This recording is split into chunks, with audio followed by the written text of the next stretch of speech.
사실 이렇게 명태균 씨 수사가 대통령 부부까지 가냐 안 가냐 이것도 저희가 지켜봐야 합니다만 실제로 최근 여당의 흐름은 용산 대통령실이든 한동훈 대표든 뭔가 이제는 이재명 대표 사법 리스크를 두고 단결하는 분위기는 분명해 보입니다. 그런데 오늘 홍준표 시장이 오랜만에 국회를 찾았습니다. 화면을 만나보겠습니다.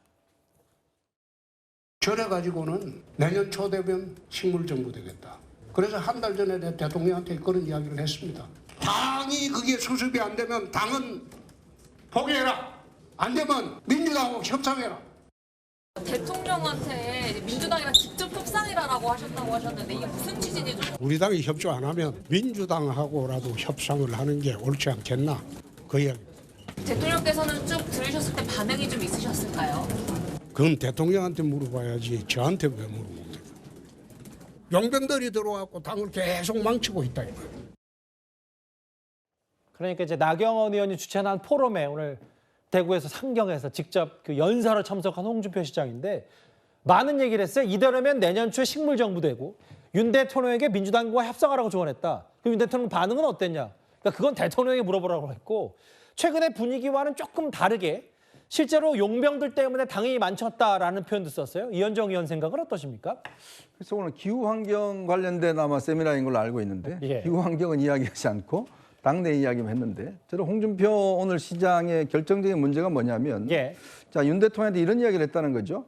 국민의힘하고는 결별하고 그리고 윤 대통령은 민주당과 손잡고 협력해서 뭐 국정을 수행해 나가야 된다. 이 이야기거든요. 정말 이거는 제가 볼 때는 정치를 그렇게 오래 하셨다는 이 홍준표 시장의 입장에 보면 이거는 사실은 뭐 거의 대통령 내려오라는 이야기하고 똑같은 이야기 아니겠습니까? 왜냐하면 지금 대통령이 여당을 탈당한다고 그러면 이 민주당 간다 그러면 민주당이 받아주겠습니까? 민주당이 가만히 있겠어요, 대통령을? 바로 탄핵시키지? 그렇게 순진한 이야기를 대통령 면전에 했다는 것 자체가 보면 그럼 저는 대통령에 대한 굉장한 모독을 한 거 아닌가라는 그런 생각도 들어요. 예. 더군다나 순진하게 예를 들어 대통령이 지금 상황에서 여당 자체가 압도적인 의석을 갖고 있지 않은 상황에서 그나마 있는 이 108석을 버리고 민주당한테 가서 이재명 대표에게 이야기한다고 그러면 과연 지지층들이 가만히 있을까요? 그 대통령의 권위가 살까요? 저는 그런 면에서 보면 이 홍준표 시장의 이야기는 결국 뭐냐면 예. 결국 정권을 민주당한테 넘겨주고 그 나머지 어떤 보수층은 내가 가지고 가겠다라는 그런 생각이 혹시 있은 게 아닌가라는 생각이 듭니다.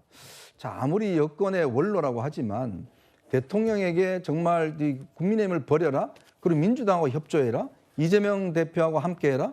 저는 이런 식의 조언을 했다는 거는 상상할 수 없는 정말 초현실적인 그런 발상인 것 같습니다. 용병들이 들어와서 계속 당을 망친다 혹은 민주당과 협상하라고 조언했다. 이게 지금 정체성에 문제가 있다는 게 이현정의 지적이라면 그런데 이제 여당 내부 특히 친윤계 의원들 사이에서도 인적 쇄신 목소리는 있는 것 같습니다. 화면을 만나보겠습니다. 대통령실에서 할 수 있는 가능한 것은 전부 다 하는 것이 좋다고 보고요. 예. 가장 해야 될 일이 인적 쇄신이겠죠. 그렇죠. 특히 최근에 문제가 되었던 인사들의 경우에는 스스로 거취를 정하는 것이 예. 맞지 않겠습니까? 국정 쇄신이나 인적 쇄신이나 대통령께서 또 약속하신 부분들을 네. 후속 조치를 어떻게 해 나가느냐에 따라서 여론은 좋아질 거다 그렇게 생각합니다. 저 부분이요. 뭐 김재원, 강명구. 친윤으로 분류되는 사람들도 이제 인적 쇄신을 강조하는 건데 이게 최근에 이제 이른바 윤한 갈등이 뭐 임시로든 전략적으로든 봉합이 되면서 오히려 친윤들이 나서서 용산 대통령실 인적 쇄신을 얘기하는 것 같거든요. 저는 맞습니다. 그 쇄신과 변화를 대통령실에서 그리고 친윤 쪽에서 얘기하고 통합과 단결을 한동훈 대표 친한 쪽에서 얘기하는 게 저는 맞다고 봅니다. 예. 이번에 그 대통령의 담화와 기자회견을 두고 한동훈 쪽에서는 본인이 요청했던 부분에 대해서 대통령이 일정 부분 응답을 했다. 뭔가 해결해 준 부분이 있다고 접점을 찾으면서 그런 접점 속에서 당이 하나 되는 그리고 국정의 어떤 되는 부분에 대해서 동력을 되찾는 그런 과정이 있다고 보거든요. 그러니까 이번에 담화하고 기자회견 끝나고 저희 지지하는 저한테 많은 분들이 전화가 왔습니다. 그러니까 하나를 봤을 때 의미 부여를 통해서 상대를 변화시킬 수 있는 여지와 공간을 줘야 되는데 너무 이거를 타박하면 안 된다. 제일 중요한 거는 말이 앞서는 게 아니라 행동으로 되기 때문에 그 행동에 대해서 우리가 의미 부여를 해서 하나가 되는 게 굉장히 중요하다고 얘기를 했습니다. 그런 차원에서 친윤도 그렇고 친한도 그렇고 한동훈 대표도 그렇고 대통령도 그렇고 이런 어떤 마지막 기회를 잘 살리는 게 중요하다고 봅니다. 글쎄요, 뭐 인적쇄신 얘기들을 아예 좀 김재현 최고위원도 문제된 인사들 스스로 거치 정리해라.